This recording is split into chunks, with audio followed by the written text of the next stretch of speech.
welcome to our third fire chat.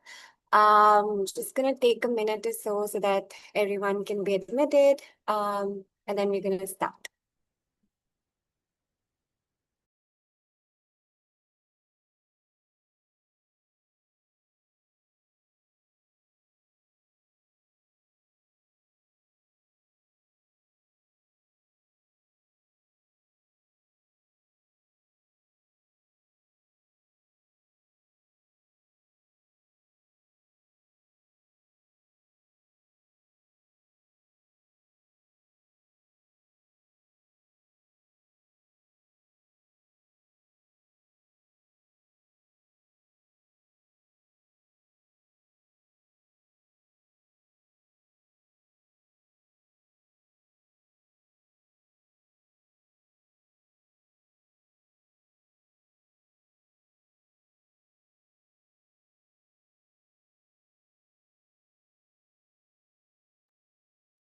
Hello again, and welcome to the third fire chat. Thank you everyone for joining us across so many time zones. We're very happy to have you here. So I'm Ipsita. I am the Digital Communications Coordinator here at IPPF ECOR, and I will be co-moderating today's session with Mehek, who's joining us from the ASAP, which is the Asia Pacific, Asia Pacific Safe Abortion Partnership. So the Fire Chat webinar series is essentially Feminist Insights Regional Exchange. This is the third that we're hosting this year. And this is a series of webinar where we bring together our network, our member associations, and community-based organizations for open conversations on the issues that shape our work. Today's theme is putting inclusion at the heart of humanitarian, sexual, and reproductive health and rights. This conversation comes at a very meaningful moment. We've just marked the International Youth Day, which was on the 12th of August, and today is World Humanitarian Day. Both are a reminder that humanitarian response is strongest when it's led by communities, especially youth-led communities. As humanitarian crises in current context are deepening existing inequalities, it makes access to sexual health rights very difficult for communities who are already facing this marginalization. Thus, today's conversation is about bringing together young leaders across different contexts in Asia and Pacific, and through our IPPF member associations and ASAP's network to explore what locally led and inclusive humanitarian action can look like, where communities are not just reached, but also have a very meaningful role in shaping the response. So today we'll hear about the lived experiences, challenges, what are the practical lessons that we can use on strengthening access to SRHR and ensuring that no one is left behind. So a quick note as to how we're going to be moderating the session today. So we will start with an opening overview, followed by a lightning round of introductions from our speakers, moving into a panel discussion and close with an open question and answer. So please feel free to drop your questions in the chat as we go. And before we begin, it would be great if all of you can introduce yourselves in the chat. Just write your name, where you're joining us from. So before we start, maybe we can start with a quick Mentimeter link, where the question is, what is your biggest challenge in making humanitarian work more inclusive? So I'll just share the link in the chat.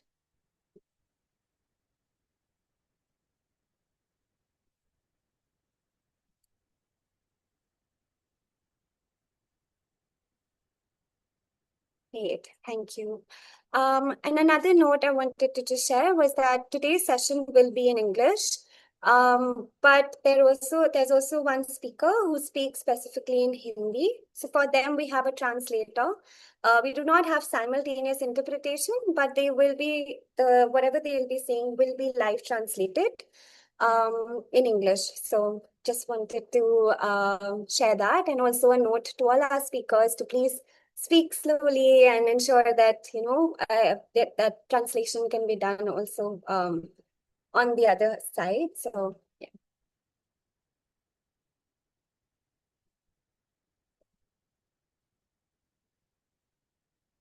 great. I'm gonna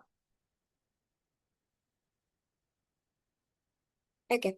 I'm gonna start today's conversation by handing it over to Kate Jarman. She leads humanitarian operations at IPPF for an opening remark and set the context for today's conversation. So over to you, Kate.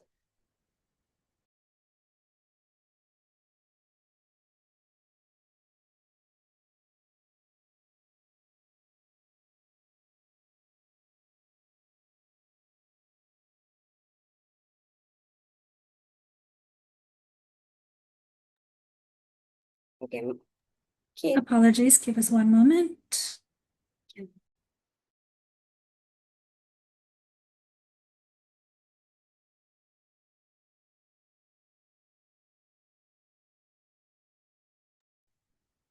Perfect, thank you. Hopefully you can all hear me now. So hi, thank you very much as well for the introduction. Just to repeat, I'm Kate Jarman and I'm the head of humanitarian operations at International Planned Parenthood, or IPPF, as many of you know. So today I've been asked just to briefly talk about the humanitarian crises in our region. What do they mean for the communities, and how IPPF and our member associations work before, during, and after disasters. So when many people hear the words humanitarian crisis, they often think of a major disaster shown on the news, a powerful cyclone, a devastating earthquake, or an armed conflict. But a crisis is really any event that overwhelms a community's ability to cope using its own resources.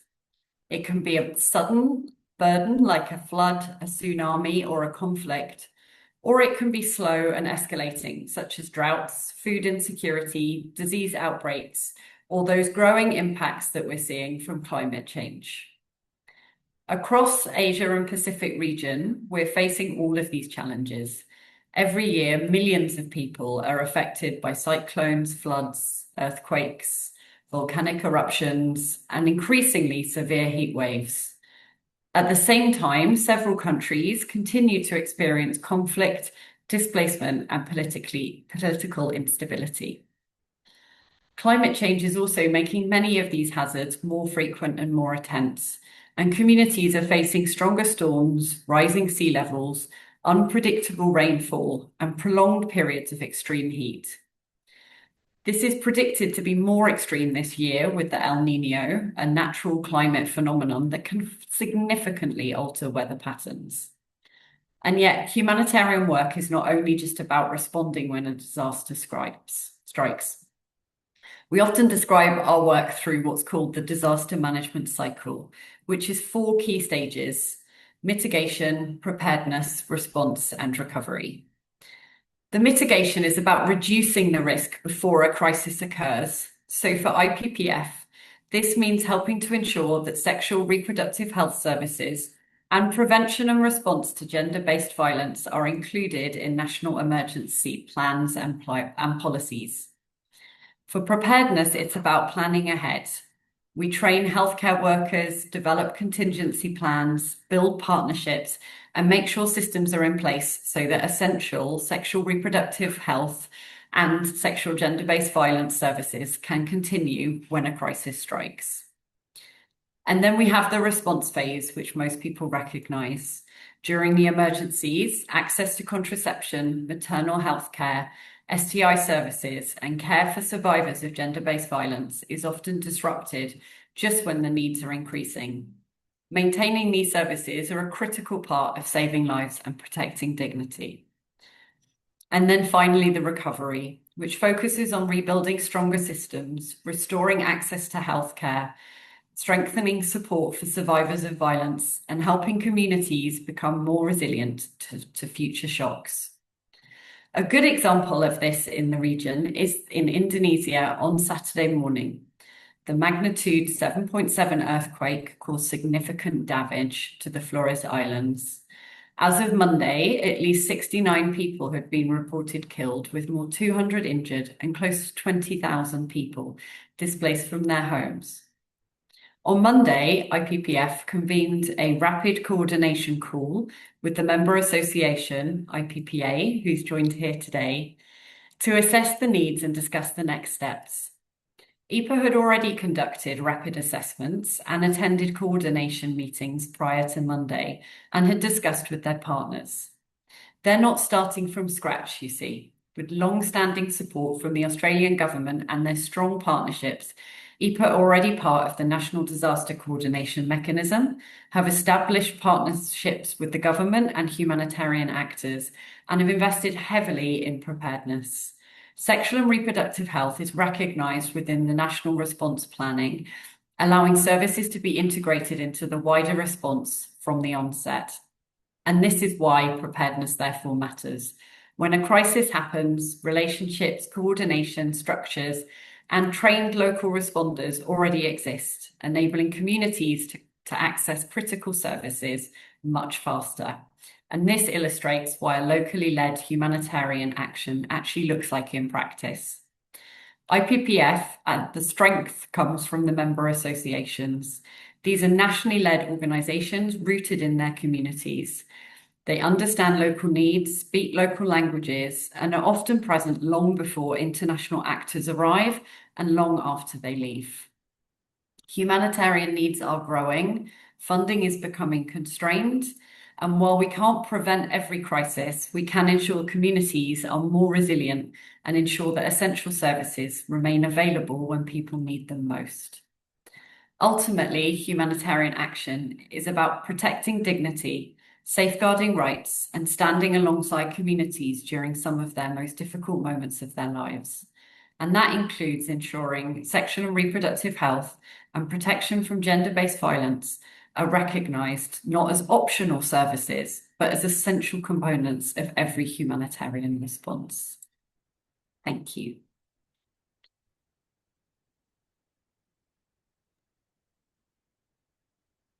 Thank you so much, Kate, for such a remarkable opening. We would now move directly to the speakers. So we're going to move to a lightning round, as we call it, where each speaker would introduce themselves and also answer a question to kind of set the context for today's conversation. So today's guiding question would be, what is the context in which you're working, and how does that particularly affect the marginalized communities? I'd also translate it into Hindi and say, वह कौन से संदर्भ हैं जिसमें आप काम कर रहे हैं और ये विशेष रूप से हाशिए पर रहने वाले समुदाय को कैसे प्रभावित करता है? So I'm going to start with Arfen Renata, who is the Executive Director of West Sumatera chapter of our member association, Indonesian Planned Parenthood Association, IPA. So over to you, Arfen. Okay, thank you, Ipsa. Hi, everyone. It's nice to meet you here, and I'm so happy with you, all you guys. Let me introduce myself. My name is Arfan. I am the Executive Director of Indonesian Planned Parenthood Association West Sumatra chapter. So IPA, West Sumatra, worked on sexual reproductive health and right, primary health care, family planning, HIV and STI prevention and treatment, adolescents reproductive health, and inclusive service for community who often experience barrier to accessing health services. In West Sumatra, we are one of the provinces in Indonesia where social and community life is strongly influenced by Minangkabau culture. local community structure, and religious values. Local governments, through the Nagari system, Nagari is a village, also creates an important social structure for engaging communities.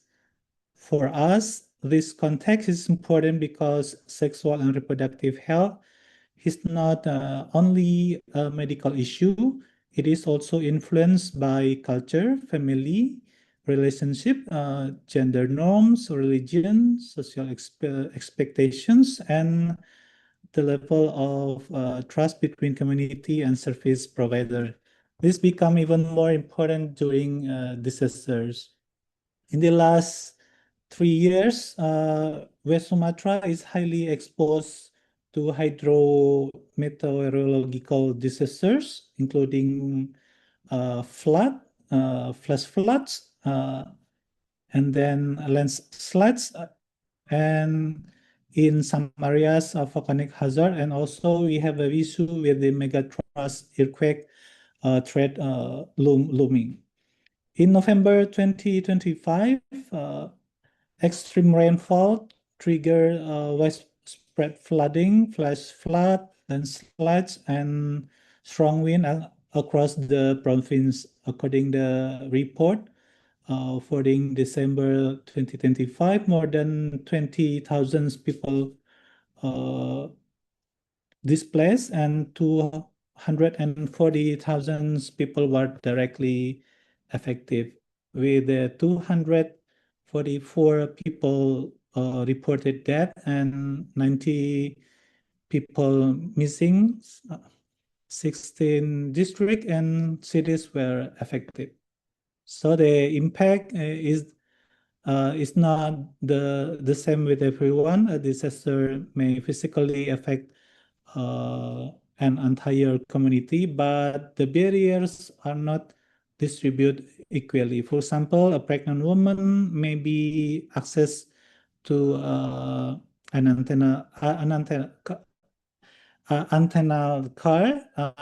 care, and adolescents may lose access to menstrual hygiene product or confidential informations.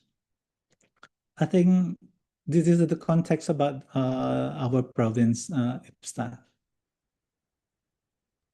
Thank you. Thanks so much, Afan, for sharing that. Now gonna move to Ava. Ava is a sex worker rights advocate joining us from Nepal. She works with Jagrati Mahila Mahasangh. I'll also invite her translator, Simrik.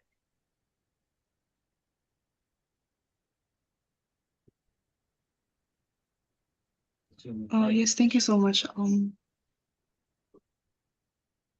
So Abaji तपाईँलाई बोलाउँदै हुनुहुन्छ आफ्नो बारेमा भन्नको लागि, अनि त्यसपछि तपाईँको experience जुन छ, तपाईँले संस्था कसरी चलाउनु भयो त्यसको बारेमा अलिकति भन्नुभएको छ।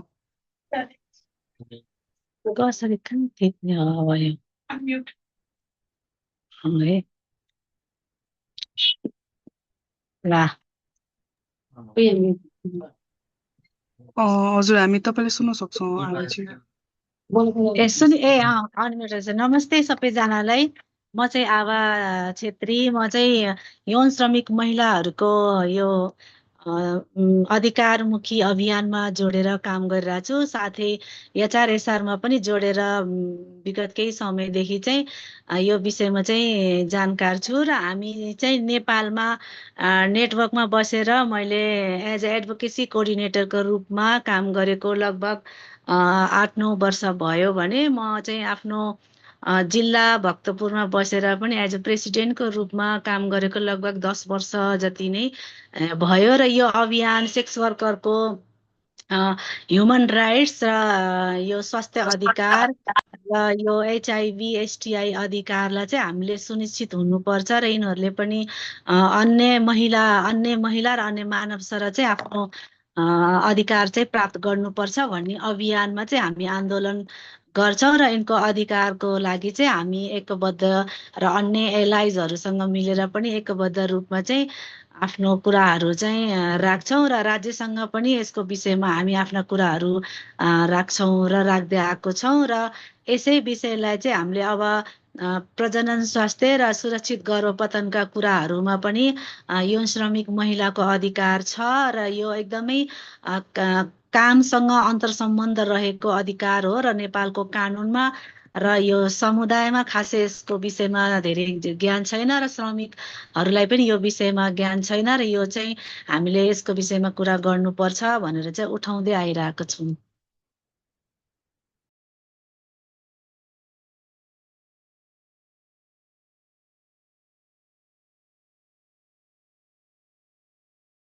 Thank you, Avaji.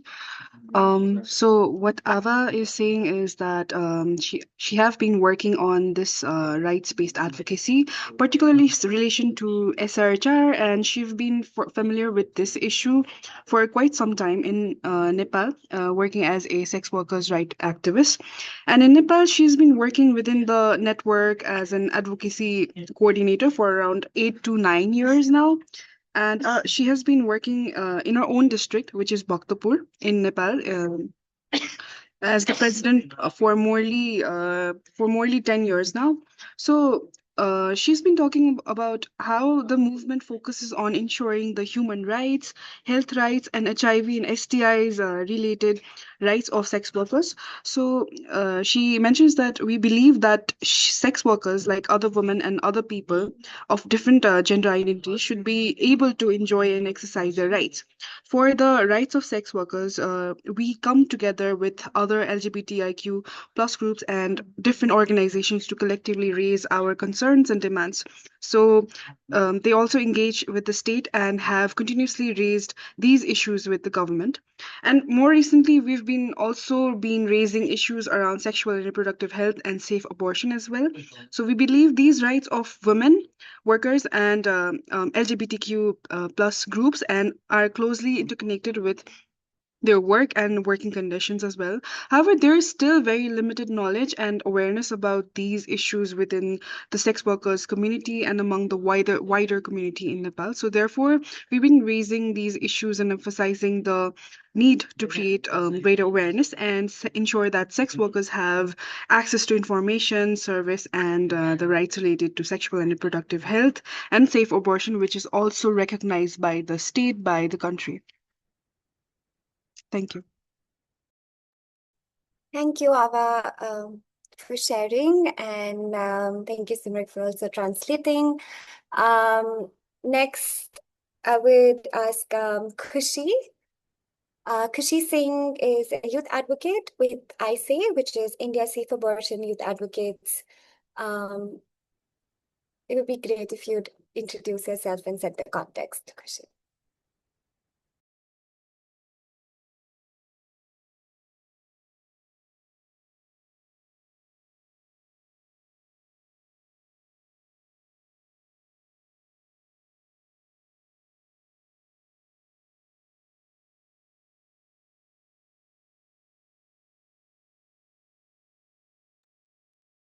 Kushi has also been facing some technical challenges due to network issues. I'm trying to connect with her, and meanwhile, we can go forward. No worries, we can get back to her later. So next, I would like to invite Netha. Netha is joining us from Thailand, from the Suvanit Foundation. He's the education coordinator. So Netha, over to you. Okay. Hello everyone. Again, I'm Anita from Suwanami Foundation from Thailand. Actually, now I'm taking the role as education coordinator, but before I used to work in the SRHR CSE project. So now under the youth program, we divide into the three parts. The first part is like path that we are focusing on SRHR CSE, and then the other one is youth empowerment, and the last one is education. So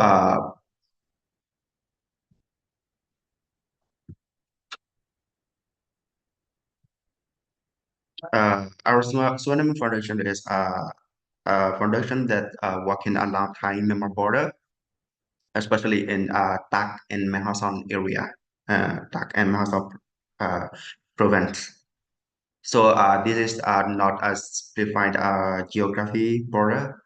It is a complex humanitarian development setting shaped by the conflict, displacement, and migration, poverty, legal status, and pro prolonged uncertainty. No? Because as we understand it in Myanmar, now this situation is very difficult for the young people there.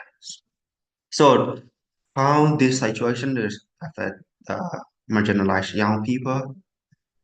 First thing is like many young people they come from the migrant, refugee, displaced, and the ethnic minority.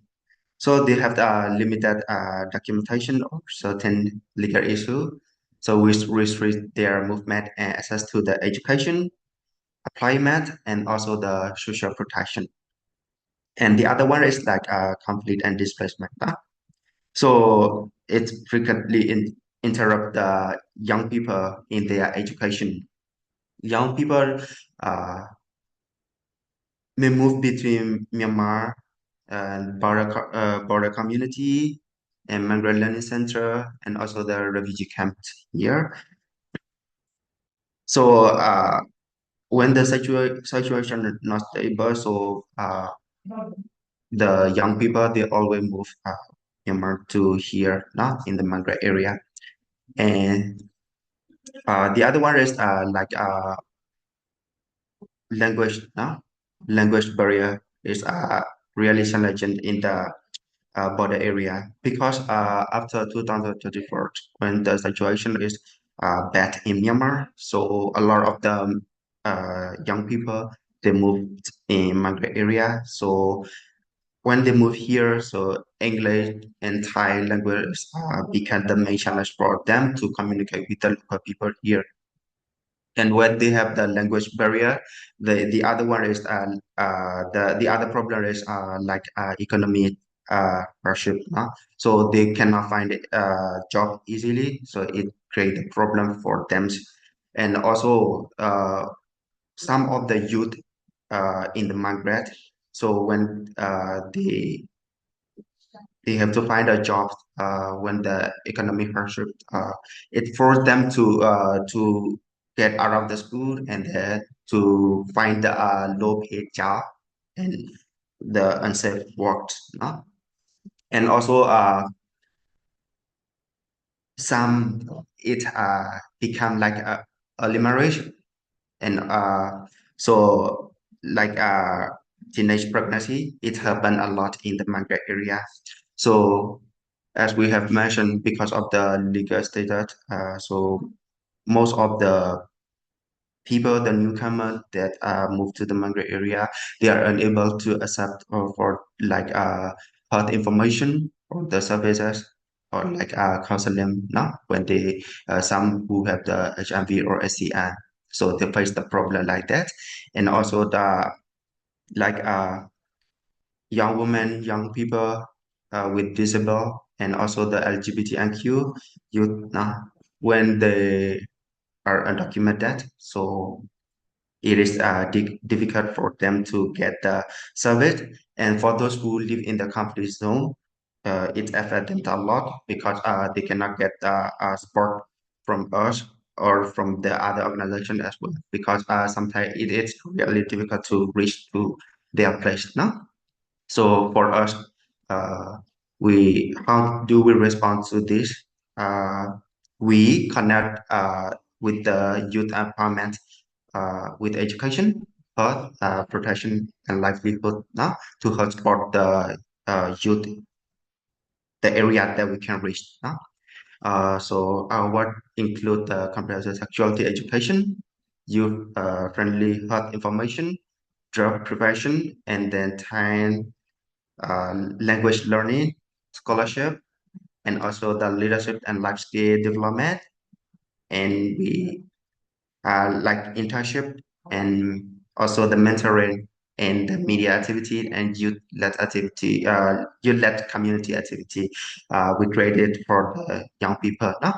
So I would like to say that our central message is like marginalized young people. They do not live protection, but they are they live safe, recognized, and accessible pathway through which their protection can develop. No?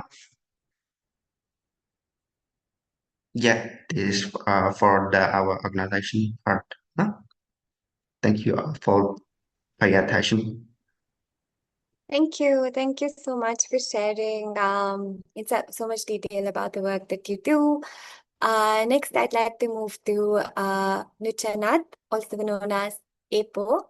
They're the humanitarian focal point of our member association, PPAT, which is Planned Parenthood Association of Thailand. So, over to you. Hello everyone. My name is Nushana Rarun, but most people call me Apple because it's also my current name. I work with Planned Parenthood Association Thailand as a project manager. So in Thailand, we have 9 clinics across the country, but also have 30 plus projects in Thailand. But the project that I'm covers or oversee or manage is sexual and reproductive health in the temporary shelter along the Thai-Myanmar border. So let me tell you where that is, the temporary shelter. There are 9 camps along Thai-Myanmar border. Some have been here in Thailand since 1980. So that is like 40 years now. So there are children in this camp who are grandparents were born here. More than 100,000 people live in the camps today. So that number growing up by the 2021 after the military coups in Myanmar. So the people are still living in the area where the fighting is not stopping, still happening. So this is the protected crisis, but last year it's become more acute one again. In 2025, last year, the funding have been left, and some of the NGO who've been supporting the camp or the hospital or the primary healthcare have been stopped it. So the food assistance also have been stopped for most of the family. And the health system built over the decade is now being handed over to the local hospital in the middle of the crisis. So to the community, the structure are never resourced or to carry out alone. So this is why local life is not a theory for us, but it's happening where we prepare for it or not. And woman and girl when the budget string or sexual and reproductive health is treated as the optional contraceptive, antenatal care, safe delivery, or the first they are the first thing that cut. The last thing restore, but the pregnancy does not pause while the funding is stopping. The young people is the second when they face the two barrier as the service may not longer exist for them, and also it's the norm that say like they shouldn't be asking first, so they should be prepared after they get married.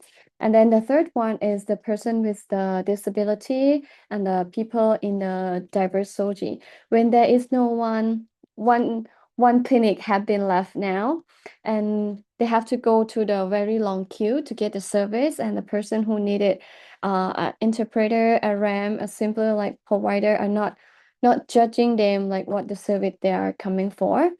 And the underneath is like all of it are the legal status. For normal right to work, restrict movement from the camp to outside or to get the work. So if they go outside the work, they could get some fine and they will not allow like to get permission. But by the right to work law in Thailand is now open for the temporary shelter people resident to go out to work in 73 province in Thailand now. So the marginalized here is not only about the poverty, but it's also being allowed for them like to earn and to move and also like to be counted. when we say protected crisis, we have been often mean like it is like old news for most people, and for the people in the camps or the temporary shelter who've been in here 40 years, but it's also mean their lives here. And this is the years that the supporting went away. So I'm keen and I'm glad to hear and to discuss more for this webinar. Thank you. Thank you so much, Ipo, for sharing about the work. Kushi is back, so I'll hand it over to Kushi. Like I mentioned, Kushi is part of the India Safe Abortion Youth Advocate, and she's joining us from India. So Kushi, over to you. Thank you so much, Ipshita. So what I would like to say is, like, when we talk about humanitarian crisis, I see it as a disease of the society, right? And our perception of a humanitarian crisis is like in the form of floods, earthquake, anarchies, all very acute presentations. But when I talk about a disease from a medicine point of view, there is always an acute presentation as well as a subacute presentation of the disease. That is, there's always something, some form of disease, some latent form of disease bubbling under the surface, which one day presents as an acute presentation. So I think similarly for the humanitarian crisis, there is something bubbling under the surface, which again one day presents as something else, something quite large. Like, for example, right now, we already have a crisis. When I'm talking about SRHR advocacy and safe abortion rights, which is the field I work for, that is already a crisis happening. So what happens when an event, a natural disaster or even like anarchies or like fall of a government occurs? What happens is that, these two crises get superimposed on top of each other. So, for example, during like the recent floods of Assam, people don't for using basic facilities like using a washroom, to access basic sanitation, people have to use the boats. So, what happens when we have a SRHR crisis going on in a country superimposed on that? If a person literally has to walk through waist deep water to reach a healthcare facility, to access abortion services or to access SRHR services, they are then faced with unsensitized physicians as well as medical systemic failures, which does not have proper drugs available, which do not have proper facilities available.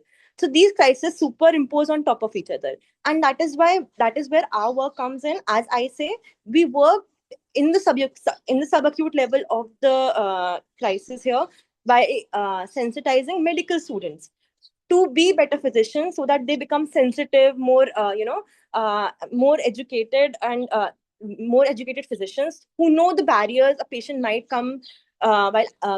might face while coming to access safe abortion, so they themselves do not become another barrier. So this is what I work for. We conduct these workshops. We have this curriculum called as the abortion curriculum, which has all the point that is missing in our regular medical curriculum about SRHR advocacy and sensitization.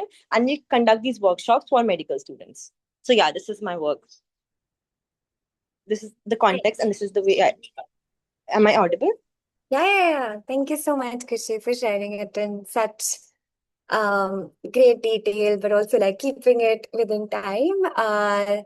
So thank you so much to all our speakers, and I'm sure you would be interested to know more about the work that they do. And in the following round, which will be moderated by my colleague Mehek. And so now you can see Mehek, and Mehek will be taking over, and she'll be conducting the next more intense panel discussion. Thank you. Thank you, Ipsita, for moderating the first round so well and also for introducing me. So as we go into our second round, which is the panel discussion, I would also like to request all audience members to, while this round goes on, if any question comes to your mind that you are interested in asking the speaker, to kindly put them in the chat. My colleagues Nandini and also Natasha will be overlooking the chat and taking the time constant in mind, we will be trying to answer as many questions as are possible, but we'll be picking up the three questions for the question round. So it will save us time if you all can start putting them in the chat as the speakers go. And now the first question is to our speaker A4 from PPAT. A4, the question for you is, how did you, and by extension, the Planned Parenthood Association of Thailand, overcome stigma and gain local trust in the displaced communities that you work in? Thank you for your questions. I want to answer this honestly. So let me begin with the how badly when we first start or first entering our service in the temporary shelter. When we began in the night camps to introduce about sexual and reproductive health, so people uh not really welcoming and not feel comfortable to talk about the sexual and reproductive health, as a woman still needs permission for their husband, and they're not allowed to get the service if the husband is not agreeing.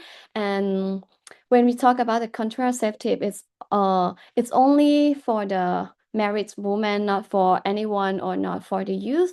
And the rumor from the camp is like going spreadly very widely and quickly. So in the displaced community, there are like serious accusation, like you cannot get the sexual and reproductive health services, or gender-based violence, or even the comprehensive sexual education is more like prohibited to the community. So when we deliver the service, we not directly like delivery the service, but we start by transferring the service to them. So we train our volunteer who are live in the camp. So it's not from the service provider, as not from the outside of the temporary shelter, but we train the volunteer camp-based staff to be able to provide the service. So they have the people that able to deliver the service, who are not the stranger to them, who are their neighbor who live inside the temporary shelter. And then the second, we went through the authority existing with get the permission with the camp committees or the refugees camp committee, the section leader, the religions leader, the women organization, or the religion organization in the camp, that there are the crisis in the teenage pregnancy or the sexual and reproductive health, the family planning, the contraceptive in the camp. So we get the permission from them. At first, they're not really friendly to talk about this, but because of the funding have been cut, the economic have been difficult for the camp residents. So they see that it also like needs at the family planning services, contraceptive, or the sexual and reproductive health service inside the camp, not only for the family, but also like to prevent some other healthcare that we would refer to the HIV, STI, the transmission disease as well. So that was like part of them that we work through the authorities who are leading in the camp. And the third one, we talk to the men who are leads of the house to able to understand how women and how their family and how they get how they make the decision as a couple or as a family. So we also providing the counseling services. The fourth one is like we still keep showing up even we are providing the service or not. So they see us as the persons or the organization that have been there for for the communities, not like when they see our face very often, then they still consider us as not like an outsider anymore. But step by step, slowly by slowly, we try to like building trust. So trust is not built like during the emergency, but it's spent during the emergency. So PAT have been working with the displaced people on the border area in more than like 20 years. At first, we only start by like 3 temporary shelter, but last year we able to respond with all 9 temporary shelter.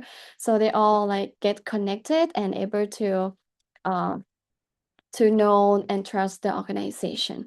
So I would say like every organization might face challenging when we entering the program or bringing the service, and the community might not trust us 100%, but we have to keep showing and keep bringing them to be part of our program. And it's not our program only, but also like their program, the community program, and the community needs as well. So we are feel so grateful that we have a lot of volunteer in the camp base for all 9 temporary shelter who are like willing to work with us, and also like community leader, camp commander, or camp leaders are willing to support our work in the camp.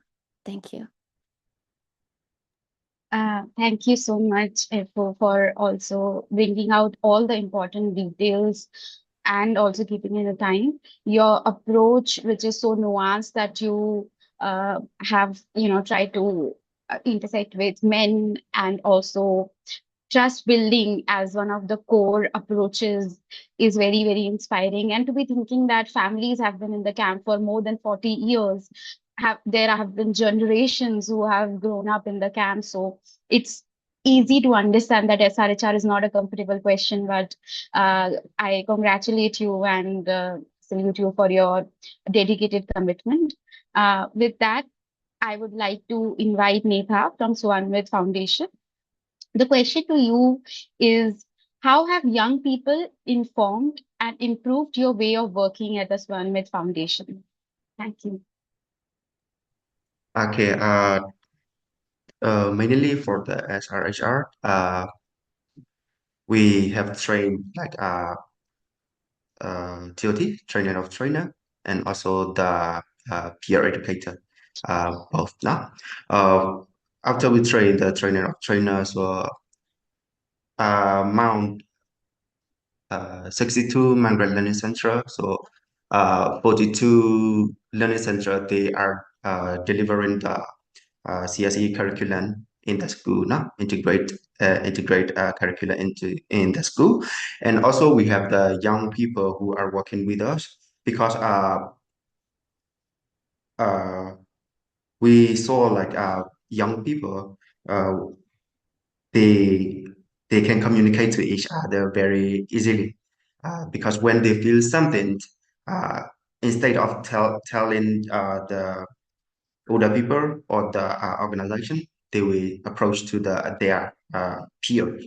So we train the peer educator to deliver the message to their peers. So when the young people in the migrant area, they face the challenge, or they need help, they need the information related to the SRHR information, security related health. So or they need the services. So they may came to the our youth. So our youth will provide them with the information and also the service. And for the counseling part, if we face the youth that how to say, they have the uh, they are pregnant, example. So if they came to seek the help to us, so first they will meet with our youth, young people. So the young people will come back to us and they discuss with us, and then we will refer them to the women and child protection, or we will refer to the mental hospital or mental clinic. And there is the other reason when we are working with the youth. Working with the youth, it helps us a lot, because the youth, they give a lot of the ideas to implement our project or to design our activity, our programs, because youth, they understand the field situation more than us, what really youth are need in the health or education or the livelihood.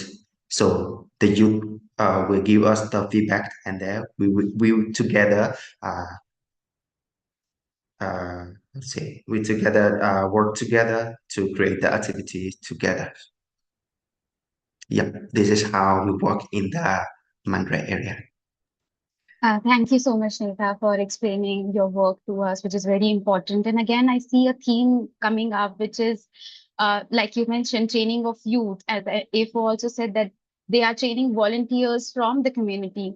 So this again reiterates that we don't go to a community and try to lead them. We help them in, empowering them, and then further the goal is emancipation, where they can take them care of themselves, because trust is built in the community itself. So your work with the youth is incredible and really inspiring. Uh, with that, I would go to Khushi Singh from ISA. Khushi, my question to you is, what is ISA doing to create better preparedness to crisis in general and humanitarian crisis in particular? Thank you, Mahak, for the question. So, what I say and what I think young people in general want, which I can see as a Gen Z phenomenon being happening across the globe, is power being placed back into the hands of the community, like you talked about. Uh, you know, for speaking about medicine, for example, medicine as an entire system is again very, very paternalistic, has been very paternalistic, where it was seemingly okay for the doctors to, think that they are they're better than the patients, and they are the ones who should be making decisions for the patients. But in the recent times, again, this being seen through organizations like us, and even through changes in the medical community itself, we are now wanting to focus more on the patient choices, the patient rights, which is how the way it should be. And this is very important because when you don't consult the community in crisis management, when you don't consult the patients in their management, it leads to a disaster. For example, when how many of the crisis kits are being prepared with the community being kept in mind? Like how many of a lot of these crisis kits, emergency kits, lack basic necessities like pregnancy kits even. So again, and what happens, what is the result of the community not being considered while managing a crisis or while implementing a policies like, for example, in India, during the emergency, we had a massive mass sterilization program of 1976 vasectomies. So that was launched, and they literally forced people into performing vasectomies, into performing sterilization. So that in turn has led to a fear, a generalized fear of vasectomies, and a lot of myths being spread throughout the society regarding sterilization and regarding vasectomies, leading to the current day scenario where most of the sterilization burden, again, there are again patriarchal roots to it, but this is again one of the factors why 93% of the sterilization happen in female, and like around 7% of the total procedures are only vasectomies, even though vasectomy is the more safer procedure. So, and same goes for, when use of IUD, intrauterine devices in our hospitals. Oftentimes, it is a choice that is often forced upon the patient, which has again led to a lot of mistrust amongst from the patients towards doctors, and it has led to a huge discard of IUDs, that we don't want to use IUDs, and a lot of myths being created against IUDs. So again, it like lack of considering the community as part of your decision making leads to a disaster again. So this is what I say wants. We want doctors to be more sensitized and them to consider the community, the patient that they are treating while making decision. Them to leave that sort of paternalistic mindset that often comes with medicine. So ISET till now has sensitized around 700 plus medical students across different states of India.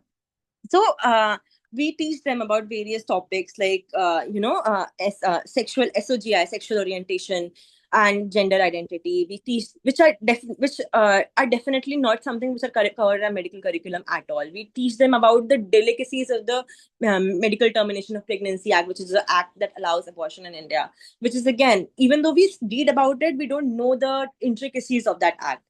So again, this becomes very, very important, especially for, again, the marginalized community in the humanitarian crisis, which may not be aware of their rights and which may be sidetracked while managing these crises. So yeah, this is what we work for. And yes, especially when it comes to safe abortion advocacy, in India, stats have shown that only 32% of the people are even aware that safe abortion is access to safe abortion is legal in India under certain conditions. So again, since so many people are not even aware, it becomes very easy for a person in power like the physicians to, again, disregard the patient's autonomy, disregard the patient's right. So this is what bringing back to ISA. This is what ISA envisions. ISA envisions a future where doctors are more sensitive. Doctors are the one who can maybe educate and fill this gap of not people not knowing. And also, what again, one of the biggest crises that we look to address within the medical system itself is making this curriculum that we designed, the abortion curriculum, becoming a part of the regular medical curriculum. And also, these lack of sensitization, again, often are a result to an extent of the systemic failure of the medicine itself, where doctors are being overworked. They face a lot of violence because of from the patients oftentimes, which is, again, a result of mistrust, the community not being taken into account, them not communicating it properly to the patient. Oftentimes that is a result of. So yeah, again, this is what we work for. Thank you so much. Thank you so much, Khushi, for taking us through the work that ISA is doing and what you envision for the future of medical students. And I think, like you rightly said in the introduction round also, that doctors are one of those important stakeholders who have also been playing a major role in gatekeeping the care from the seekers. So you standing up and ISA doing it and sensitizing more than 300 medical students by far, and also continuing that work is really important, and I think will bring the change that we want to see, because when those sensitized doctors end up at the rehab camps where Info is working, where Nedha is working, where other people are working, it will bring a change. It will bring a change in how care is seen and is received. With that, I would like to go to Ava. Ava, my question to you is, what do crisis in general and humanitarian crisis mean for the sex workers' rights movement? And what is your advice or better response mechanism? यौन कर्मियों के अधिकार आंदोलन के लिए सामान्य रूप से संकट और मानवीय संकट का क्या मतलब है, और बेहतर प्रतिक्रिया तंत्र के लिए आपकी सलाह क्या है? To the audience, before Ava answers, I would like to mention that Ava will speak in Nepali and then it will be followed by Simrik, who will going to translate for us. Go ahead, Ava. Okay, thank you Mehak. के अरे सिमरेक, म चाहिँ बिस्तारै बोल्छु, बिस्तारै अनि त्यसलाई नै ट्रान्सलेट गरिदेऊ। म अब एकैचोटि फ्लोमा गर्दिनँ। हुन्छ, म सुरु गर्छु। सबैभन्दा पहिला त यो यौन श्रमिकहरूको जुन अवस्था छ त्यो नै एउटा क्राइसिस हो, यो राम्रो छैन अवस्था। र नेपालमा यसलाई एउटा एकदमै एउटा पापको र कलङ्कको रूपमा हेर्छन्, यसलाई चाहिँ राम्रो मान्दैनन्। र त्यस्तै गरी यसमा चाहिँ अहिले अब त्यही पनि यो श्रमलाई चाहिँ श्रमिकहरूले आफ्नो श्रम हो भनिराख्दा चाहिँ राज्य पुलिसबाट एकदमै दमन हुने यस्ता क्राइसिसहरू छन्। त्यस्तै गरी अब यो चाहिँ यो आफैमा पनि एउटा वर्क जुन छ त्यो पनि एउटा क्राइसिस नै हो। र त्यस्तै गरी अब नेपालमा 72 सालको भूकम्प, त्यस्तै गरी कोभिडको अवस्था र त्यस्तै गरी जेनजी आन्दोलनको अवस्थामा यो श्रमिकहरूलाई चाहिँ अझै धेरै क्राइसिसको चाहिँ सामना गर्नु परेको छ। फेरि भन्छु म बिस्तारै अगाडि। म यसलाई ट्रान्सलेट गरिदिउँ त्यही पहिला।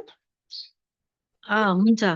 And so Abaji is saying, first of all, the situation of sex workers itself is a crisis. Their situation is not a good one. In context of Nepal, sex workers is often viewed as a sin and as something stigmatized still, and it is not considered positively yet. And similarly, there are crises where sex workers face significant police repression, particularly because sex work is not recognized as legitimate labor and as work that workers are engaged in. So, in the nature of work itself creates a crisis, and then during situations such as the 2015 earthquake in Nepal, and the COVID-19 pandemic and the Gen Z movement, which recently happened in Nepal as well. So, in that phase, sex workers have had to face even greater levels of crisis. Thank you. त्यो क्राइसिसमा पनि अब यौन श्रमिकको आफ्नो कामको गर्ने सिलसिलामा चाहिँ धेरै यो गर्भवती हुने, जसले गर्दाखेरि समयमा चाहिँ सुरक्षित गर्भपतनको त्यो पहुँच पनि हुन गाह्रो भएको अवस्था हुन्छ र त्यस्तो क्राइसिसको बेलामा उहाँहरू चाहिँ लुकेर काम गर्नुपर्छ र यो परिवार नियोजनको संस्थासँग पुग्न, स्वास्थ्य अधिकारको सेवा लिन, स्वास्थ्यको सेवा लिन चाहिँ पुग्नलाई चाहिँ अझै धेरै गाह्रो र समस्या हुन्छ।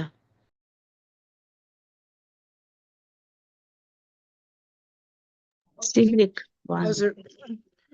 So in this context, when sex workers become pregnant, it can be difficult for them to access safe abortion services in a timely manner as well in context of Nepal. So during such cases, crisis, they may also have to work in hiding. This makes it even more difficult for them to reach family planning organizations and access to their health rights and obtain essential healthcare services in the cases of crisis, which makes the situation even worse for them. त्यस्तो अवस्थामा धेरै जसो कतिपय सङ्ख्यामा हाम्रो क्राइसिसको बेलामा sex वर्करहरू चाहिँ pregnant भएको र बच्चा जन्माउन परेको थियो र आफ्नो घर परिवारबाट टाढा बसेर बच्चा जन्माएर पछि त्यो बच्चाको पनि व्यवस्थापन गरेर मात्रै घर जानुपर्ने अवस्था भएको थियो। So during such situations, many sex workers became pregnant during the crisis situation and had to give birth to their children. So some had to stay away from their families, give birth, and then make arrangements for the care, well-being of their children before they could even return home. अनि अरू कतिले चाहिँ एकदमै गलत आफ्नो त्यो सेवा सुविधाको पहुँच लिन नसकेर गलत बाटो भएर गलत मेडिसिनको प्रयोग गरेर आफ्नो स्वास्थ्यलाई पनि हानि पुर्याएको अवस्था थियो भने कतिले चाहिँ अब यो गर्भ अवस्था भयो, म चाहिँ अब काम पनि गर्न सक्दिनँ र फ्यामिलीमा पनि जान सक्दिनँ, मैले के एन्सर दिने भनेर सुसाइड गरेको केसहरू पनि हामीसँग यस्ता क्राइसिसको बेलामा धेरै नै हुने गरेका छन्। So because they were unable to access the necessary services, the sex workers who were pregnant, some resorted to unsafe methods and used inappropriate or unsafe medicines, which caused even more harm to their health. So there were also cases where sex workers became pregnant and felt, okay, I cannot work anymore and I cannot return to my family. What am I going to tell them? So during such crisis situations, we have also seen many cases of suicide as well. त्यस्तै गरी कतिपय साथीहरूले त यो आयुर्वेदिकहरू ठाउँमा गएर जो चाहिँ अब लिगली डक्टर होइन उहाँहरूसँग आफ्नो गर्भपतन गराउन खोज्दाखेरि उहाँहरूलाई चाहिँ रेप भएको अवस्था पनि आएको थियो। In some situations, there were also so many cases where sex workers went to informal or unqualified providers, and also traditional Ayurvedic hospitals and Ayurvedic Ayurvedic places so that they can get informal health services to seek an abortion, which was also very harmful for them, as well as they also faced even more violence such as sexual assaults and even rape in the process. अनि यस्ता क्राइसिसको समयमा हाम्रो श्रमिक दिदीबहिनीहरूसँग हामीहरूले पनि भेटघाट गर्ने कमै अवसर हुन्छ, जसले गर्दा उहाँलाई सेफ अबर्सनको बारेमा यो ज्ञान दिन सक्ने त्यो इन्भाइरोमेन्ट हुँदैन, जसले गर्दा उहाँहरू आफूले नै आफ्नो विभिन्न अवस्थालाई चाहिँ लुकाएर आफैले नै म्यानेज गर्ने कोसिस गर्दाखेरि कतिपय उहाँहरूले आफ्नो ज्यानको खतराहरू भोगिराख्नु भएको अवस्था पनि हुन्छ। र अहिले पनि हाम्रो नेपालको करेन्ट सिचुएसनमा नेपालको राजनीतिक बदलावमा यो सेक्स वर्करलाई चाहिँ अहिलेको नयाँ राजनीतिक दलहरू र यो पुलिस प्रशासनले चाहिँ यो कामलाई चाहिँ बन्द नै गर्नुपर्छ भनेर विभिन्न खाजा घर, होटेल, रेस्टुरेन्ट र जहाँ चाहिँ सेक्स वर्करको लागि चाहिँ कुराकानी छलफल हुन्थ्यो त्यो ठाउँमा चाहिँ रेड हान्ने, समात्ने र धेरै सेक्स वर्करलाई दुःख दिने कारणले गर्दाखेरि अहिले पनि यो एक किसिमको सेक्स वर्करले चाहिँ यो क्राइसिस नै भोग्नु परेको छ।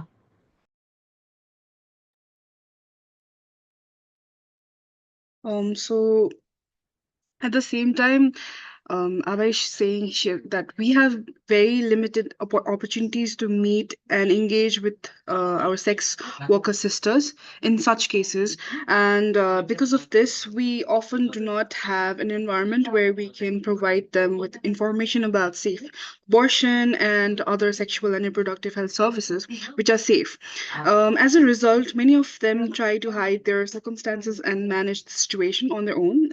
In doing so, some are exposed to serious health risk and even life-threatening situations as well. And even in the current political situation here in Nepal, sex workers are still facing this kind of crisis.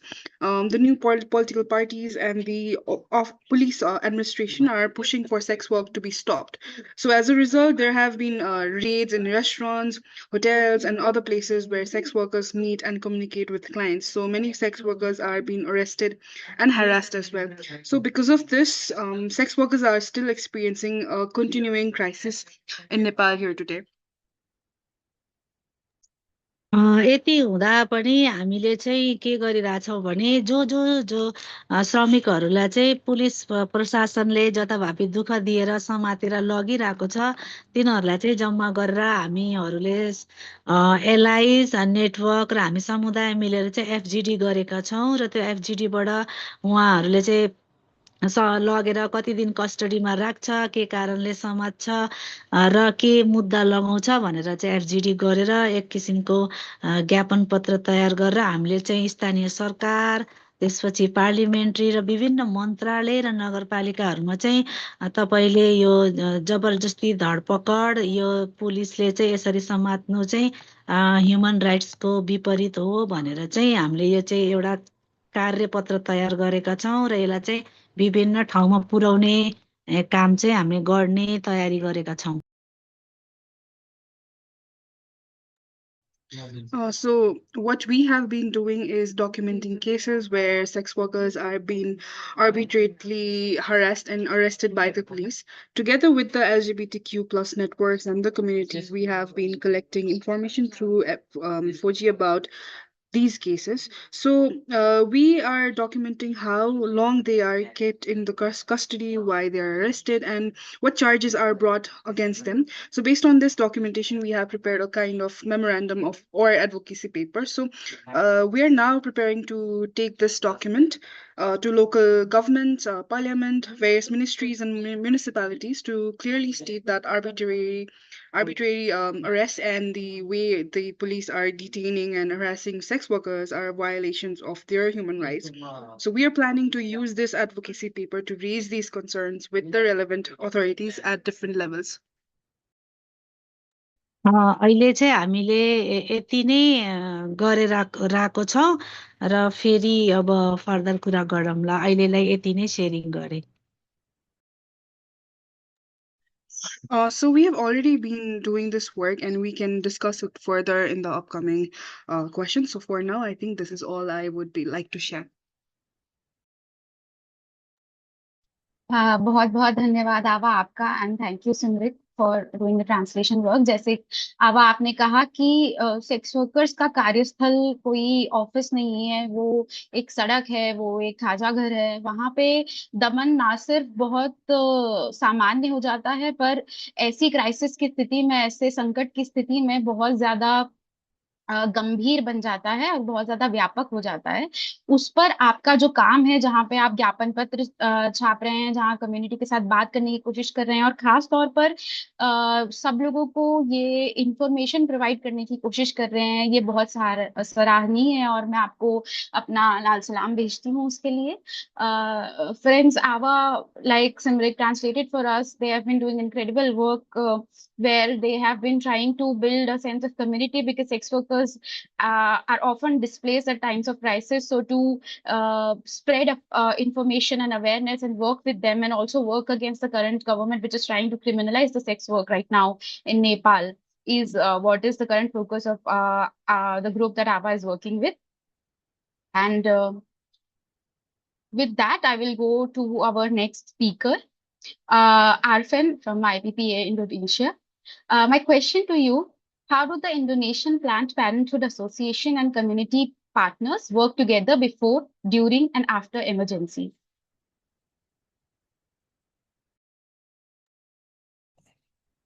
Thank you. IPPA Indonesians Humanitarian have a three approach.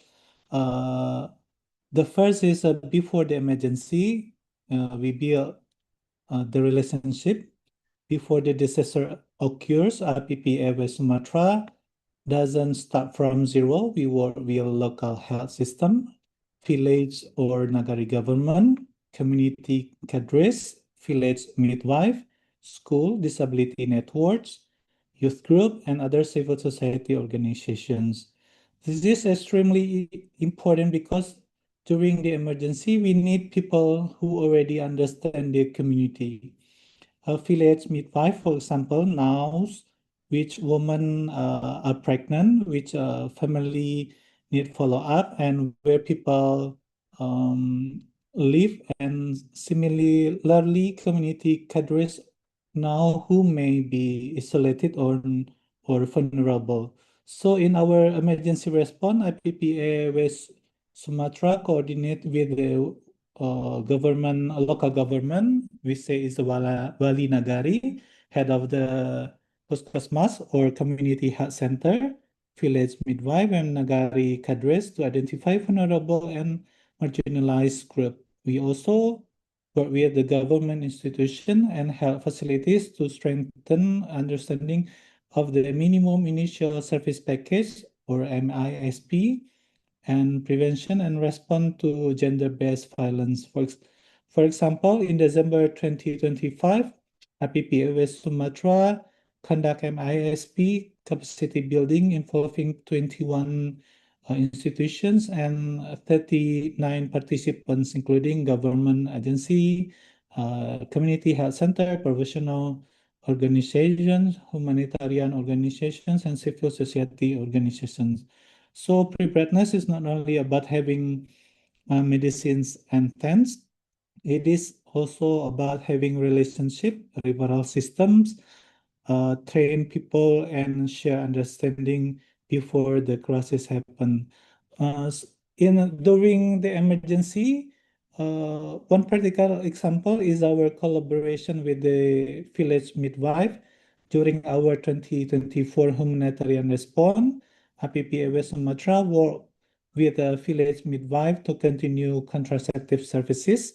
There were situations where our mobile clinic could not provide the service at exactly the time of client needed.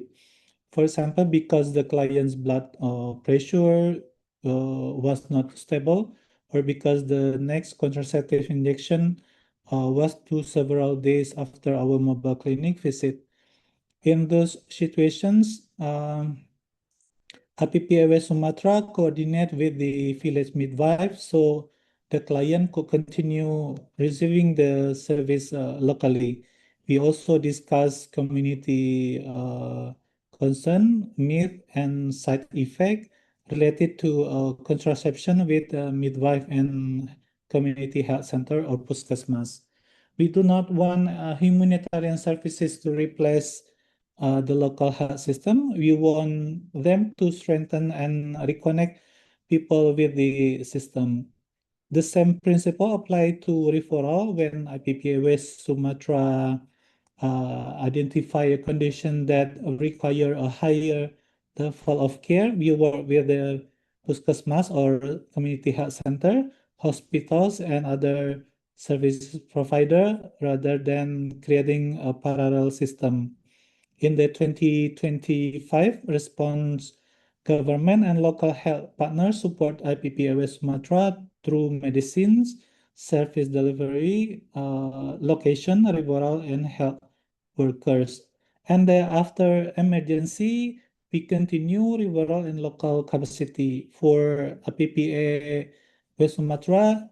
The end of the emergency response is not the end of intervention. We need to ask, where will people go tomorrow? If a woman receives contraception from a mobile clinic today, where will she get her next service? Or if the adolescents receive information today, where can they seek confidential support next month?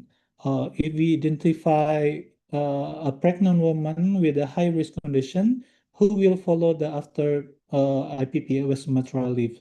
Therefore, our exit strategy focus on connecting community back to the local health facilities and strengthening the capacity of local actors. For example, IPPA West Sumatra has worked with the community health center, village midwife, local government, and other stakeholders to ensure continuity of service and referral. At the institutional level, we have also advocate for stronger reproductive health coordination. And during 2024 response, discussion with health authority contribute to commitment to revitalize or establish reproductive health subcluster and district level. We also recognize that preparedness need to become part of the routine organization practice, something we active only after a disaster. Thank you. Thank you so much, Arpan, for bringing the important points and the work that you're doing. And especially, again, I think it has come up previously also and now also that we have to involve the community in the sense that we have to give them the power back. We have to engage with them, train them, support them, and also that continuity of care and services, that it doesn't end with the emergency. It's not just about the medicine, the tents, but it's also about the relationship. And it's about also, if the emergency ends, also thinking of the future, keeping it alive, the movement and the community care. With that, I would like to once again thank all the speakers for bringing really important points, for giving us insights in the context and the work that they are doing. I would now like to invite Nandini and Natasha to moderate the chat and the question round.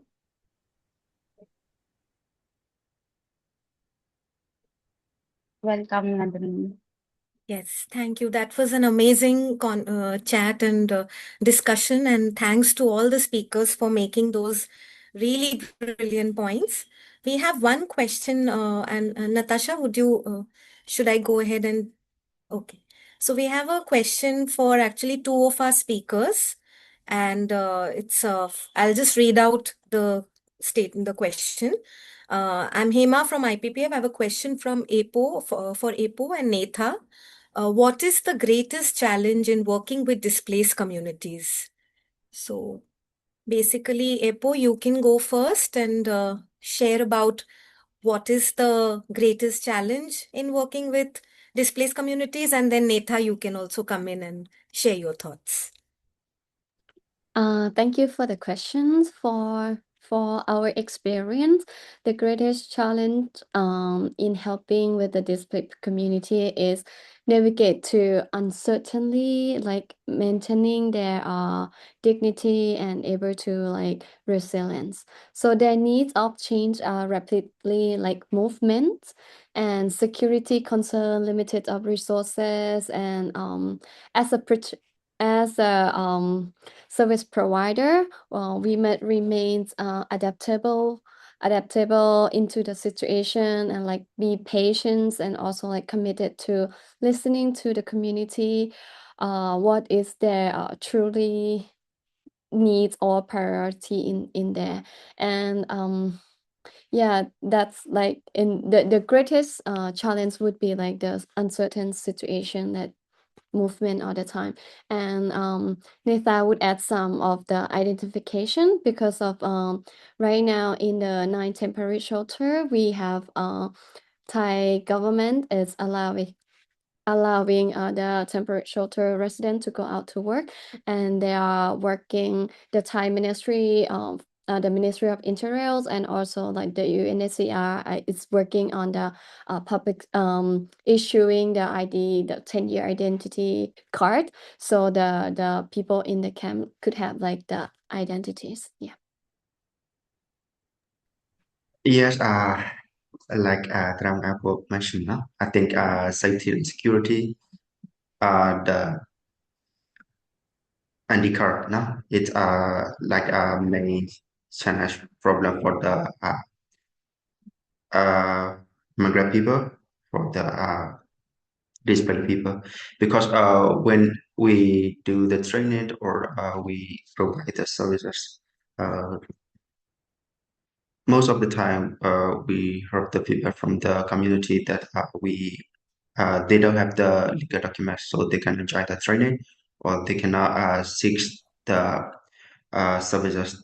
So because they are afraid of the police, so it became the a gap for the organization to the community to work together. Sometimes we provide the training, we provide the services, but when our beneficiary have the challenges like that, so they cannot get the services as well. And also we work in cross border inside the Myanmar, so sometimes the safety is really concern for the our staff, our partner, because we might have a lot of the problem in the different area in Myanmar. So it's really concern from the partner and also ourselves as well. Yeah. Sorry. The other part is like how did we investment? At that part, I think for us we are focusing like community uh, community ownership. If we have time or we have activity or we have the project, so we are focusing on the community ownership. We train the community, so community even if we don't have the budget anymore or even if we cannot afford them anymore, so the community can stand by their own and then deliver the CSE or the SRHR to their community. Yeah. Thank you so much. And I think this has been again a cross-cutting theme across all the speakers who have really put community at the heart and center of our initiatives and of all the work that we are doing. And I really liked, Epo, your point on being flexible as per the situation, because situations are changing very rapidly. We can see whether it's a humanitarian crisis or just on a daily basis, the subtle crises that we are dealing with. So I think I really like that point. And about I think, Netha, you brought up the point of intersectionality and looking at different communities. So, I think that's again a very important point to keep in mind, because as Ava and some of the other speakers also brought up, that there are multiple marginalizations or barriers people face, and how do we keep these things in mind when we are dealing with a community which is also very diverse and has multiple identities. So Natasha, is there any other question we've received so far? Not in the chat, but we're still open to questions, and maybe we could take this opportunity to ask the same question, maybe like a final question if there are no more, nothing coming from the chat at the moment. A final question to all the speakers, and we've had such diverse speakers. We've had Epo and Neta from Thailand working in similar but still distinct situations in camps, outside camps, across borders. We've had Kushi, who's working on bringing kind of medical care and the care element to the 21st century. We've heard from Ava on how sex workers have been dealing with crisis in Nepal, from a policy perspective, but also from a service delivery perspective, and also just from a day-to-day living situation perspective. Then we also heard from Arfan, who's working on more of climate affected areas, disasters, and what that looks like, and how it's continuity of care. Essentially, each speaker has spoken about continuity of care. My question is more of, if there was one thing that we could either invest in, or we could change, or we should always think about, and maybe the question has already been answered. When we're designing, whether it's a response in a disaster in Indonesia to a conflict, the Myanmar-Thai border, or we're looking at, epidemics or pandemics and things, what is the one thing that needs to change in the way we design humanitarian response? Many have said community ownership, but I'd love if there's something else to add to that, or another statement to add. So it's open to any of the speakers. It doesn't have to be everyone, but we would love to hear from you. Thank you. I'll quickly translate this to Abha, maybe. Okay. Also, they are asking, यदि हामीले एउटा मात्र कुरामा लगानी गर्न सक्छौं, परिवर्तन गर्न सक्छौं, वा सधैँ ध्यानमा राख्नुपर्ने एउटा कुरा छ भने चाहिँ त्यो के हुन सक्छ? सायद यसको केही उत्तरहरू हामी यसअघि नै कुरा गरिसकेको पनि थियौं प्यानलमा, तर जब हामी अब इन्डोनेसियामा विपदको प्रतिक्रिया, अनि म्यानमारमा थाइल्यान्ड सीमाका द्वन्द्व अवस्था र महामारी तथा अन्य स्वास्थ्य सङ्कटहरूका लागि मानवीय प्रतिक्रियाहरू डिजाइन गर्छौं, त्यति बेला चाहिँ मानवीय प्रतिक्रिया तयार गर्ने हाम्रो तरिकामा एउटा मात्र कुरा परिवर्तन गर्नु परेमा चाहिँ के हुनुपर्छ जस्तो लाग्छ भन्ने चाहिँ क्वेसन थियो।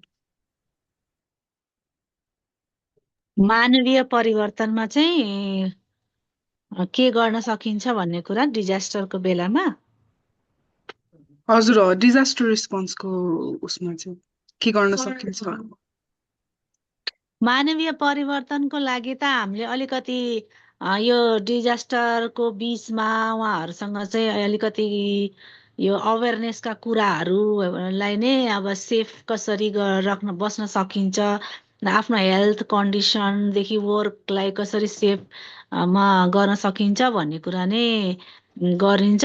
अब यो सेफ अबोर्सनको कुराहरू गर्दा चाहिँ हामीले कसरी मेडिसिन प्रयोग गर्न सकियो, कसरी आफ्नो के अरे नजिकको परिवार नियोजन सङ्घ, स्वास्थ्य सङ्घ संस्था र यो चाहिँ सेफ अबोर्सनसँग काम गर्ने सङ्घ संस्था र यो सेक्स वर्कर राइट्समै काम गर्ने र सेक्स वर्करकै लागि काम गर्ने सङ्घ संस्थाहरूले चाहिँ बढीभन्दा बढी अवेरनेस गर्न सक्यो भने चाहिँ धेरै घटना दुर्घटना हुनबाट चाहिँ बचाउन सकिन्छ र उनीहरूले भोग्ने हिंसा भेदभाव जस्ता कुरालाई चाहिँ हामीले केही मात्रामा चाहिँ न्यूनीकरण गर्न सक्छौं जस्तो लाग्छ।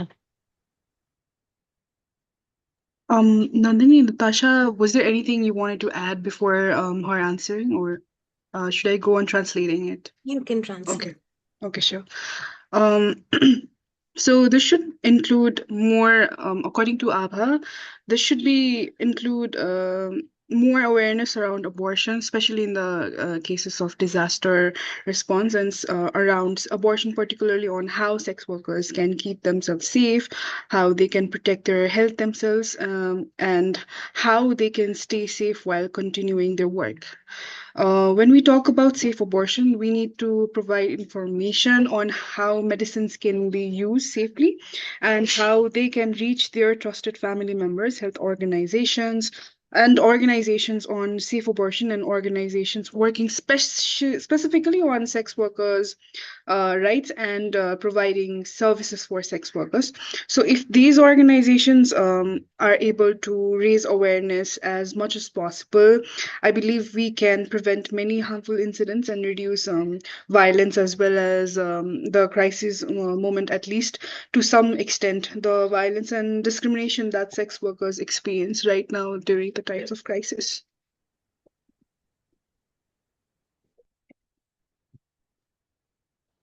Thank you so much, Ava, for that sharing, and thank you, Simrik, for translating it for the rest of us.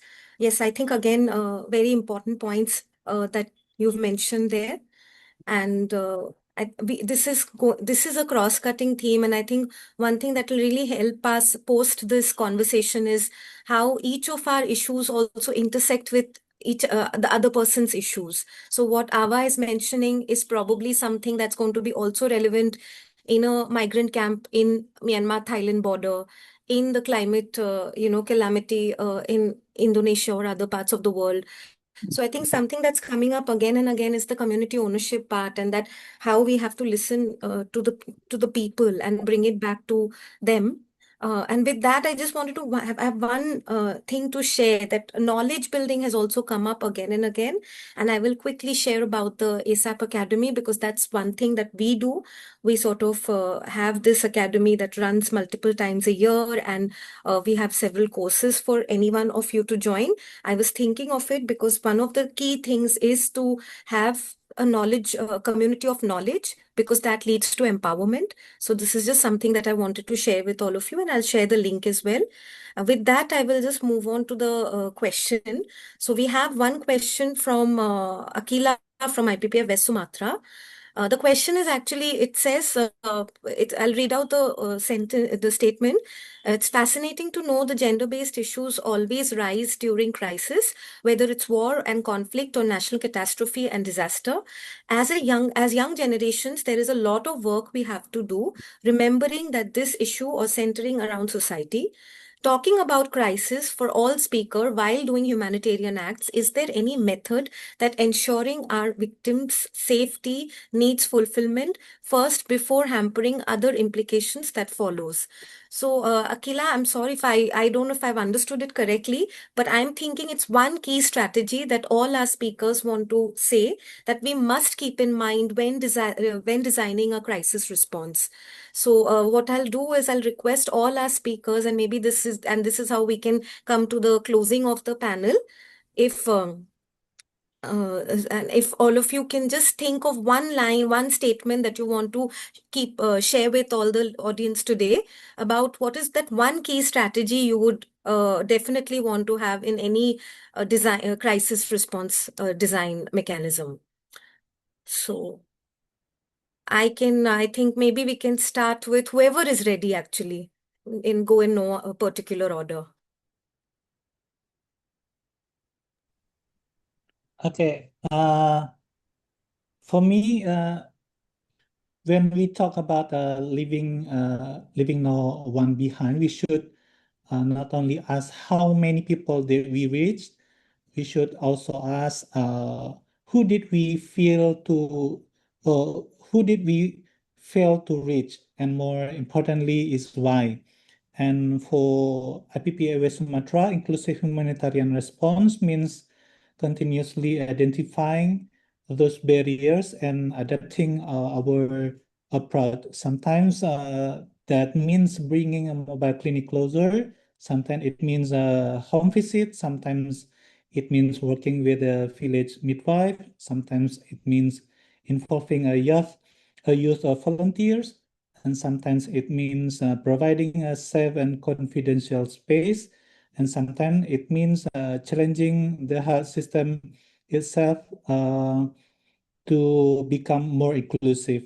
Our experience in West Sumatra has taught us that a humanitarian response is most effective when government, health workers, community organizations, volunteers, and marginalized community themselves work together. The community should not simply be the recipient of humanitarian assistance. The community should be part of designing the response because ultimately an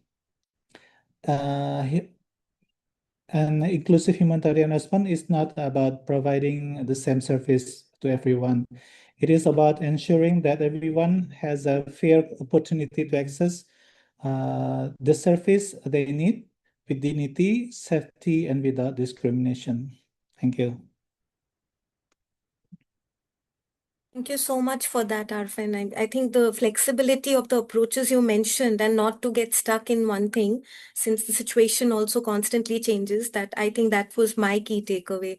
Can I request the next speaker? Epo, Netha.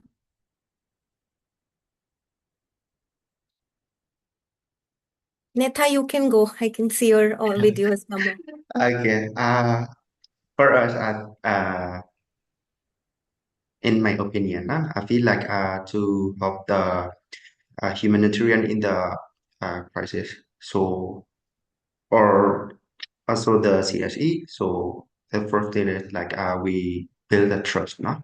And then listen to the community in the grassroots, and also respond with no judgment, no? So I think this will be really helpful for our activity programs and also the community because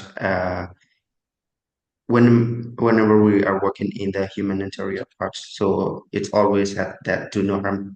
So I think this is the strategy that if we use, it will be helpful for us and also the community. Yeah. Thank you so much. I can see the heart you are bringing into the work that we do. It can be a very hard work, but we do it with so much heart. Thank you so much, Netha. Can I request the others now to come in as well? Epo, Ava, Khushi. Simrik, do you want to translate for Ava that we just want one Yeah. strategy that should be in the heart of designing any crisis response?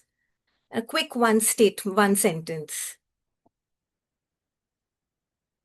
Okay अब तपाईँले सोध्नु भएको question चाहिँ कस्तो भन्दाखेरि सङ्कटको कुरा गर्दाखेरि मानवीय सहायता तथा प्रतिक्रिया प्रदान गर्ने क्रममा चाहिँ अन्य सम्भावित असर वा परिणामहरूलाई चाहिँ सम्बोधन गर्नु अगाडि नै प्रभावित वा पीडित व्यक्तिहरूले चाहिँ अथवा प्रभावित व्यक्तिहरूको सुरक्षा सुनिश्चित गर्ने र उनीहरूको आवश्यकता पुरा गर्ने कुरालाई प्राथमिकता राख्न सकिने कुनै विधि या उपाय छ भने चाहिँ त्यो एउटा सेन्टेन्समा चाहिँ एउटा वाक्यमा चाहिँ हजुरले भन्नुपर्ने हुन्छ। ए हुन्छ त्यसको लागि चाहिँ हामीले कम्युनिटीमा चाहिँ उहाँहरूलाई चाहिँ के अप्ठ्यारोहरू धेरै फेस गर्नुहुन्छ यस्तो क्राइसिसको बेलामा भनेर एफजिडी टाइपको फोकस ग्रुप डिस्कसन टाइपको कुराहरू गऱ्यौँ भने हामीलाई अझै धेरै के चाहिँ गर्न सकिन्छ भन्ने कुरा चाहिँ समुदायबाट लिएर चाहिँ ठ्याक्क त्यो हामीले त्यो अनुसार नै मानवीय सङ्कटको बेलामा चाहिँ हामीले रोकथाम गर्न सक्छौँ जस्तो लाग्छ।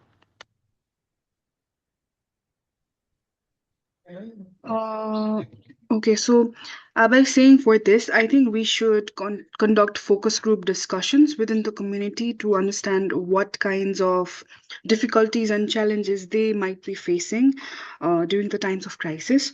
Through these discussions, we can actually identify more clearly what needs to be done based on the community's own experiences and priorities. Then during humanitarian crisis, we can design our own response accordingly and take appropriate preventive measures as well. Thank you so much, Simrik, and thank you, Ava, for those points. Yes, I think those are again very important points. And I think I'll go, because we are running out of time, I will go on to the next person. And I think Khushi has typed something in, or you can read it, but I'll just quickly just read it loudly also. One strategy is incorporating the community while planning for any crisis and keeping fundamental rights at the heart of it, because oftentimes we tend to forget the basic human in the people involved. That's amazing, Khushi. Humanitarian crises have human, and we should not forget that. I think that's a very powerful reminder why we call them humanitarian crisis, and that humans are at the heart and center of this. Epo, would you like to go next? For me, I think one of the key strategy or approach is justice. In humanitarian, we shouldn't forget that the protection is needed, and also the survival approach. So it's all related with the justice that need to be approached and implemented in any response or any humanitarian crisis. Thank you. Thank you so much. And that again reminds me the need for keeping those intersectionalities in mind and adapting the response mechanism as per whoever we are trying to serve. So keeping in mind gender, keeping in mind a lot of other issues that the person and the communities are facing. So have I missed anyone, Natasha? No? Okay, great. So I think then we can invite Dr. Suchitra for her her closing remarks. Yeah, hi, thanks, Nandini. Sorry, my laptop is lagging. I'm not sure if the video is on. You can keep the video off if that Yeah, is. no, I'm going on clicking on it. I don't know what's happening. But anyway, if it comes on in the meantime, that's fine. But yeah, thank you so much for inviting me to have these couple of minutes to speak.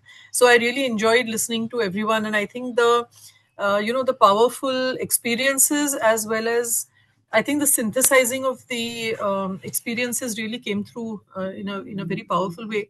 What I was reflecting on as I was listening to everyone is, the whole conversation we had is about the downstream work that we do in a humanitarian crisis. But I just wanted to close with a clarity that all this is happening because there's something else happening upstream. There's the whole asymmetry of power, and we are still experiencing in a way, the staggered impact of colonization and even some neo-colonization. Like when you look at the AI data centers, for example, or the climate change issues that are happening. So I just wanted us to close with the recognition. And I remember reading this quote, I think from, I can't recall who says that there comes a point where you have to stop pulling people out of the river, but you have to go upstream and find out why they are falling in the first place. So a lot of our humanitarian crisis source is somewhere else. And because of the asymmetry of power, the people who are really suffering, as we've been discussing, are the ones who are marginalized, but also to understand who has marginalized them. There have been certain systems at play for centuries which have created these marginalizations. So, I don't want to take up too much time. I think it's been a very powerful conversation. But I thought it's important to just, close with this reflection that there is work to be done at some other spaces also. And I know there are many people doing the work there.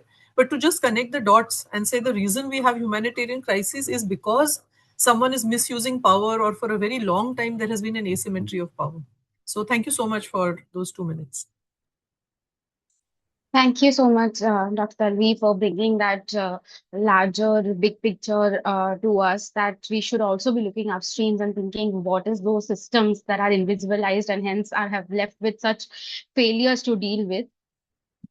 And we through this whole session we reworked what humanitarian crisis actually means, how there is, like Kushi also mentioned, acute and subacute presentation, where there's something is always bubbling and then some event happens and it all crashes down, and then again and again we were brought to this observation that it's the community and you just have to go them and support them and they can do it for themselves. We don't have to replace them, we don't have to stand a parallel system against it. It's not us versus them, it's about us, it's about it's about humanity.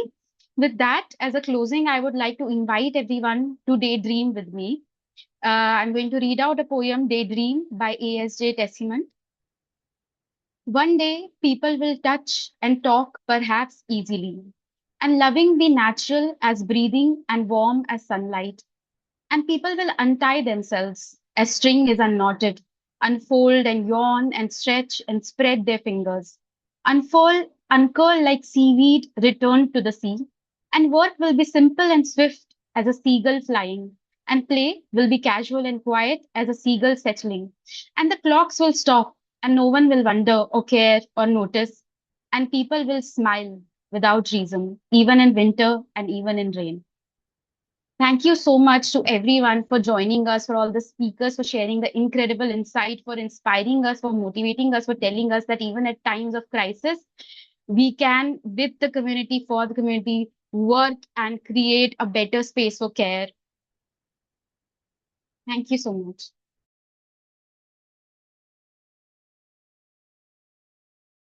Thank you everyone for joining us and having this very brilliant discussion. And thank you for the moderators, organizers. Thank you, everyone from IBPF. Thank you, organizers. Thank you, translators. Thank you, participants. And we look forward to seeing you in our next webinar in the last quarter of this year. I hope everyone has a good day. Bye. Bye.